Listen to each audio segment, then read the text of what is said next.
שלום, כאן אני אדגים לכם איך משתמשים באפשרויות באימולטור ועם טיסנים מיוחדים ב-G4. לפני הכל, אנא סמנו את זה באימולטור. Enable Hotkey Joystick Emulation ב-V איפה שבאדום. יפה.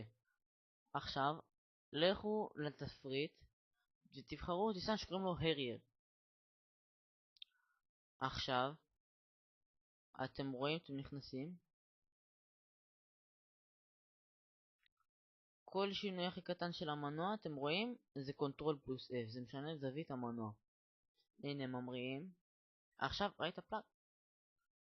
החלפתי את זווית המנוע. עכשיו צריך עוד כוח. נותנים Ctrl פלוס F ואז הוא עובר לזווית ישרה. לזווית שטוחה. שהמנוע במצב אופקי. הנה עכשיו אני בא עם הטיסן. אני בא ישר. הנה, עכשיו Ctrl פלוס F. במצב של הזדקרות העברתי את המנוע למצב אנכי. 90 מעלות מהטיסן. עכשיו הוא בא לנחות כמו הליקופטר והוא צריך להזדקר. שימו לב. באים נוחתים, לקראת הנחיתה נותנים עוד קצת מנוע. עכשיו אני מסתובב. Ctrl פלוס F מעביר את המנועים למצב אנכי. אופקי. מתקדם אלינו. ואם תראו, אם תשימו לב, תוכלו לראות שגם המדפים מזזים.